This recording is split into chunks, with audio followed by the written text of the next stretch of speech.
Muy buenos días, compañeros. Estamos ahora con la intención de esclarecer lo que pretende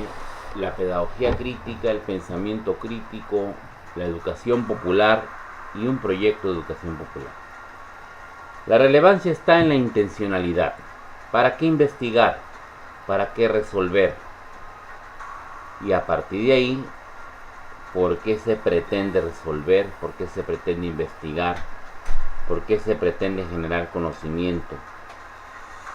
¿Qué se puede hacer ante lo que se plantea, se denuncia o cuestiona como un planteamiento de problema? Pues bien, señores, compañeros, es necesario entonces tener bien definido que una postura epistemológica vendría siendo de manera abstracta la percepción filosófica de análisis que uno asume para analizar, visualizar, intervenir, hablar de determinado hecho que llama la atención. A partir de lo que llama la atención, uno fija y se enfoca en lo que se le hace relevante. Lo meritorio ahora es darle relevancia científica para que tenga sustento científico, argumentado, riguroso, para poder promover, como dice el pensamiento crítico, hacia la transformación de un escenario problemático,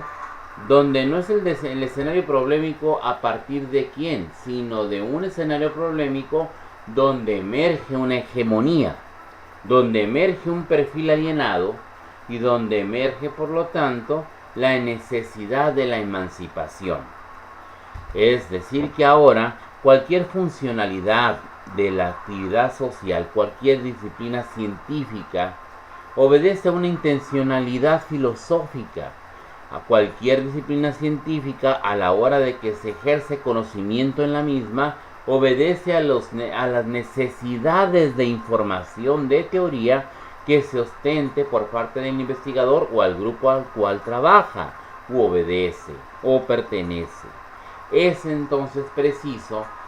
que la pedagogía, el pensamiento crítico pretende denunciar teóricamente un suceso hegemónico y a partir de ahí posibilitar las intervenciones para poder liberarse del mismo al que está sufriendo el suceso hegemónico, en este caso que se ve en un primer momento como alienado y un enajenamiento mental, social, que carece de una conciencia de clase trabajadora, de clase posicionada como una clase que está siendo reprimida por un represor y que ante su silencio la avala. Es cómplice de ese mismo suceso, contexto hegemónico. Es pertinente por ello definir que el pensamiento crítico es aquel pensamiento que da oportunidad que uno ostente una disposición a reconocer los convenientes e inconvenientes de las posturas contrarias sobre un tema en comento para poder construir con legitimidad explicaciones pertinentes y a partir de esa dialogicidad, no debate, no diálogo, una dialogicidad, o sea, una intención al momento de dialogar con el prójimo, con el contrario, con la intención de tener la humildad de reconocer a partir de los argumentos demostrados cuáles son mis limitaciones, y aquel también, y el otro participante también, con la intención o el referente de que nuestro constructo aporte explicación argumentativa al problema que está emergiendo. Entonces, ¿qué fue denunciado? ¿Qué fue construido? Su denuncia o su cuestionamiento. He ahí entonces la intencionalidad del pensamiento crítico. Del pensamiento crítico emerge la pedagogía crítica. Y es entonces cuando Freire argumentaba, ¿verdad?, que a partir de la función de educar, no se puede negar entonces la hibridación del suceso educativo ajeno a diversas disciplinas contextuales que es por su misma naturaleza emergen. Por ello es que la educación no es ajena al suceso político, no es ajena al suceso jurídico, no es ajena al suceso del contexto económico, no es ajena al suceso religioso, espiritual, no es ajena al suceso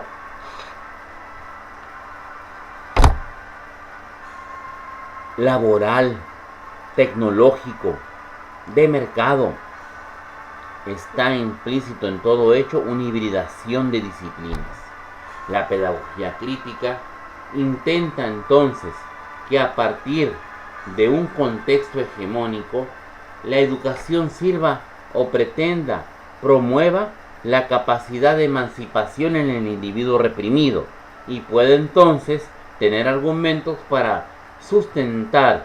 el suceso hegemónico en que vive, la alienación que padece y construir las metodologías y las alternativas de intervención pertinentes hacia la emancipación. Una transformación de un problema, así es, pero con la intencionalidad de emanciparse del yugo de hegemonía que está viviendo. Ese es el apellido, ese es el aderezo, ese es el plus de para qué transformar. ¿Para qué educar? Para transformar. ¿Pero para qué transformar? Para emancipar y desbaratar y resquebrajar contextos hegemónicos que están siendo violentos, agresivos contra el factor humano, contra la identidad humana, contra esa cultura depredadora, desintegradora, que desbarata, que desarraiga la identidad humana al individuo que está inmerso en el contexto educativo. Quiere decir entonces que cuando Freire plantea y construye la pedagogía crítica, promueve que la intención de educar permita que aprenda a leer y escribir para poder construir escenarios posibles de liberación del yugo en que vive, y entonces tenga una real intencionalidad de beneficio el saber el leer y escribir y demás conocimientos básicos, no solo para la reproducción de manuales que lo desintegren y lo subestimen y lo cosifiquen en toda su capacidad subjetiva, sino que le permitan edificar nuevos contextos a partir de la denuncia de los problemas, y una vez que construye bien los problemas hegemónicos, tenga definido lo que quiere erradicar con ese proyecto de intervención. Es entonces cuando emerge la necesidad de la educación popular, una modalidad entonces que ante la educación pública, no olvidemos, ante la emergencia y propuesta de la educación pública al servicio del pueblo, esta ha sido violentada, ha sido usurpada por grupos económicos de poder de mercado, de economía, para entonces, con la educación pública, con el erario público, formar un perfil ciudadano que esté respondiendo a las necesidades del mercado, muy lejos de las conveniencias fisiológicas básicas del mismo individuo, que no van más que a fortalecer los procesos hegemónicos y los contextos hegemónicos en el cual el individuo es alienado, es víctima, es reprimido, y se promueve entonces con la educación pública espacio alguno de defensa, para que pueda este individuo evolucionar, emanciparse, liberarse, prosperar. Porque parece ser que en el estatus de asalariado, en el estatus de esclavizado, en las nuevas modalidades mercantiles, el individuo está condenado entonces a la represión, a la miseria, a la ignorancia, a la reproducción ateórica con seguimiento de manuales prescriptivos preestablecidos, donde entonces se nulifica el interés en las artes, se nulifica el interés hacia la cultura, se nulifica el interés hacia la humanización, toda vez de que se ha visto entonces en los estándares del mercado como beneficio único, el beneficio económico inalcanzable para todo individuo. Que tengan la posibilidad de ser, la esperanza de ser ricos, pero no le digas cuándo. Y es precisamente el sentimiento, las causales que dieron emergencia, el surgimiento de la educación popular, unas condiciones barbáricas de mercado donde la educación pública fue deformada por el grupo de poder hegemónico, a tal grado que era incongruente que la educación pública en estos momentos no esté cumpliendo con la legitimidad jurídica constitucional que aquí en México, por ejemplo, le dio razones de ser. Desde Juárez, después de la Revolución Mexicana, pública, laica, gratuita, obligatoria, y después de ello entonces el perfil o el fin filosófico revolucionario social, la tierra para todos, educación para todos, sin exclusión alguna, la educación para que tenga mejores prosperidades de vida, la educación para mejores condiciones de vida, sea ahora entonces la educación para mantenerte en los estados miserables de lo que ostentas a partir de tu responsabilidad y no de nadie más, porque a partir de lo que tú tengas acceso, a partir de tu competitividad, es como tú podrás insertarte en el mercado laboral. Y es ahí entonces lo incongruente, que ahora tenemos una educación pública que está en crisis y que se trata de imponer ante que las necesidades del mercado global ya sean otras necesidades contrarias a las que le dieron origen en un principio desde antes de Juárez, con Juárez en la Revolución Mexicana en 1910, 17 y 21, y por lo tanto ahora se haga necesaria entonces la reforma que cambia, erradica, desplaza el perfil filosófico solidario social de la educación pública original de a principios del siglo pasado a uno nuevo que son el de las exigencias, de las necesidades, de las condiciones del mercado global. Es por ello que hacía falta la educación popular, que clama que como principal protagonista y la principal prioridad es la humanidad, y por lo tanto la emancipación del mismo para hacer valer no él como cosa, sino como un ser humano íntegro, un ser humano con unas capacidades múltiples, diversas, con una gran bondad y una gran potencialidad de poder construir, de espiritualidad, de esperanza, de humanización. Que la educación permita entonces el uso de la tecnología a su servicio para la comunidad de vida, no en la degradación y fulminación de la misma. Y es por ello que nace la educación popular y se postula como una educación alternativa donde cada individuo, donde cada docente tenga entonces argumentos pedagógicos con conocimientos básicos para construir momentos de educación que emancipen de esos yugos hegemónicos y pueda llevar a cabo la educación popular acorde a sus necesidades contextuales, de su especificidad, de su vida cotidiana. ¿Cómo lo va a hacer? A partir de diseñar un constructo de un proyecto de intervención, toda vez que le brinde rigurosidad científica a ello. Primero, en la develación del problema esencial. Segunda, en la construcción de la argumentación teórica que lo explica. Tercero, en el diseño, ahora sí, entonces, de la medicina, del tratamiento específico con dirección de erradicar, no de solventar los síntomas, no de aliviar los síntomas, sino de erradicar el problema esencial develado teóricamente. Es preciso por ello que el proyecto de educación popular se vuelve entonces el espacio para construir con toda la argumentación teórica científica y una intencionalidad científica, teórica, emancipadora, que denuncie hegemonía, contextos hegemónicos donde se está suprimiendo, cosificando la identidad humana, a situaciones y constructos de liberación.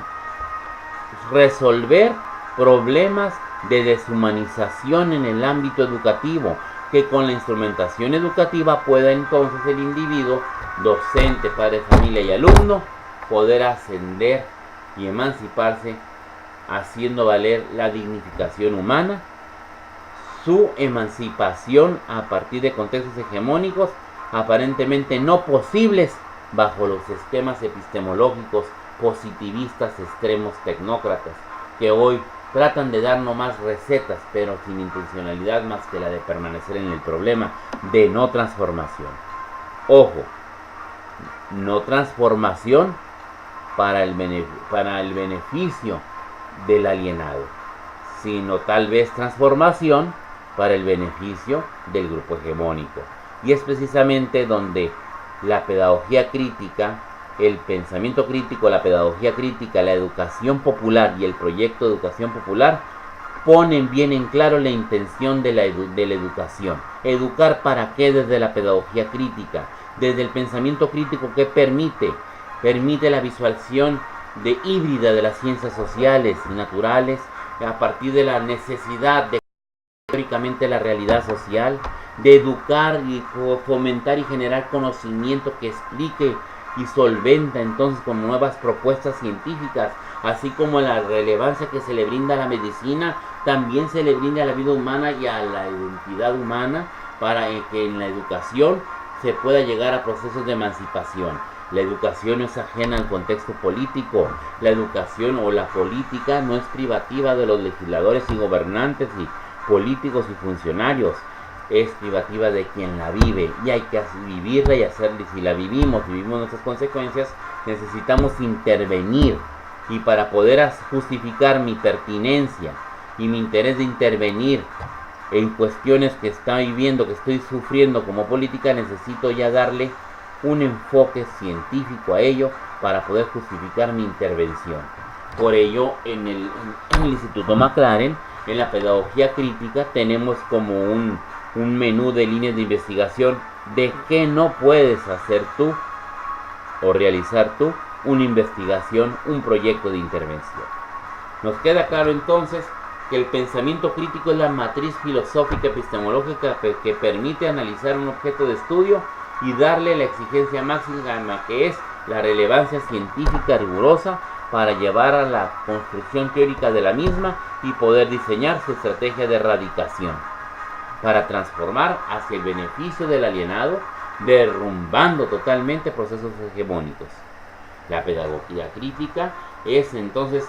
la utilización y la implementación de la pedagogía hacia esos fines. Esa es la matriz filosófica. ¿Educar para qué? La función del maestro va a estar definida a partir de esa raíz, de ese aporte filosófico, la del educando, la del padre de familia, la de la comunidad escolar, la de la autoridad educativa, la de la representación sindical, en fin, de todos los protagonistas con los que tienen acceso y se ven beneficiados directo e indirectamente con la función de la educación, en este caso pública y también privada. Es de llamar la atención porque en una educación, en una institución privada, tú estás conociendo el pensamiento crítico o estás fortaleciendo el espacio para posibilitar la intervención tuya con pensamiento crítico en tu contexto cotidiano. Es ahí cuando emerge la educación popular, porque ha sido usurpada la educación pública en cuanto a sus intencionalidades, han sido desplazadas, reformadas a partir de las necesidades de un grupo global de poder hegemónico y económico, por lo tanto. Y entonces no es solamente darte la receta, sino ilustrarte y concientizarte bien en la intencionalidad de cómo se lleva a cabo un proyecto de educación popular. Tiene entonces la intencionalidad de no resolver una simple cotidianidad de carencia de conocimiento, sino que le permite hacer ese dominio y uso de conocimiento para transformar de su estatus de alienación a emancipación, confirmando una real transformación de un alienado a un emancipado, interventor, constructor de su propio beneficio en cuanto a la canalización que le brinda a la teoría y a la información y a los conocimientos estudiados, dominados, aprendidos. Compañeros, esa es la intencionalidad del pensamiento crítico, la pedagogía crítica, la educación popular y un proyecto de educación popular. De ahí entonces daremos comprensión y ejecución a lo que es la siguiente tarea, la construcción del objeto de estudio. ¿Qué comprende? Argumentar la construcción del planteamiento del problema en base a sus antecedentes y evidencias empíricas, las dimensiones científicas de quienes se han preocupado por intervenir, y a pesar de que a lo mejor que tal vez no sean profesionales de la educación o de la pedagogía directos, les causó interés meterse en el ámbito educativo. Y también está la situación de que por consecuencia visualizar entonces cuáles son los espacios y las necesidades de intervención para poder entonces denunciar o poner en cuestión la esencia problemática de ese cáncer que emerge en esa situación problemática que a ti te llama la atención. Conviene secundado que una vez que está denunciado, planteado el problema en denuncia o en denuncia o en cuestionamiento, viene entonces la necesidad de explicarlo a partir de generar el debate de las aportaciones teóricas existentes. A eso le llamamos la construcción del estado del arte, parte de la construcción del objeto de estudio. Después en este que se hace una captura de toda la información relevante de los últimos 5 años a la fecha. Se trata de analizar y clasificar perfiles de coincidencia en sus conclusiones, en sus perfiles epistemológicos, en sus aportaciones, hallazgos o constructos, y permitir entonces tener grupos de coincidencia para promover y generar el debate teórico y ver qué aportes explicativos se cumplen en mi planteamiento del problema de cada uno de esos grupos, y así construir mi propio discurso, fortalecer mi constructo teórico, producto del debate. No nomás es el debate y a ver quién gana una postura neutral, sino qué es lo que dice cada quien se cumple para explicar mi planteamiento del problema. Ya que tengo entonces el debate teórico, me permitiré entonces ahora sí poder tener las bases finales para lo que es la construcción del objeto de estudio, que prosigue entonces la siguiente parte de un cuerpo de tesis, que es la fundamentación teórica, marco teórico con una intencionalidad explicativa a partir de un debate de toda la teoría existente, sin excluir nada, a partir de aprovechar las posturas de los contrarios y tomar aportes funcionales, explicativos, pertinentes del planteamiento del problema. Una vez que está constituido tu marco teórico, procederemos entonces ya a lo que es el diseño de la estrategia de intervención. Aquí simplemente, construcción del objeto de estudio, que ni tan simple, te voy a recalcar, es tratar de denunciar la situación problemática, analizar sus indicadores o síntomas, dar a conocer los antecedentes de las manifestaciones del problema y así como las dimensiones y niveles de intencionalidad de impacto de cada una de esas evidencias o síntomas asociados a esa situación problemática, las aportaciones, dimensiones y perfiles disciplinarios que ostentan los investigadores que han intervenido y cuál ha sido su interés, porque vuelvo a repetir, puede ser que no te encuentres con pedagogos, con juristas, con arquitectos, con ingenieros, con otros economistas, con otros perfiles profesionales, y dar a conocer cuál fue el motivo de interés de intervención en estos tópicos aparentemente exclusivos de la educación. Y por consecuencia tener entonces, una vez de ello, planteado la conjetura, la denuncia o el cuestionamiento en el planteamiento del problema, y permitirte generar el debate teórico, ¿verdad?, que es el estado del arte. Esos son los aspectos que comprende la construcción del objeto de estudio, que en otra video sesión te voy a dar en la semana. Aquí lo necesario es enfatizar qué es el pensamiento crítico, qué es la pedagogía crítica, qué es la educación popular y su razón de ser, y en qué consiste desarrollar y ejercer e implementar un proyecto de educación popular. Muchas gracias. Estamos pendientes.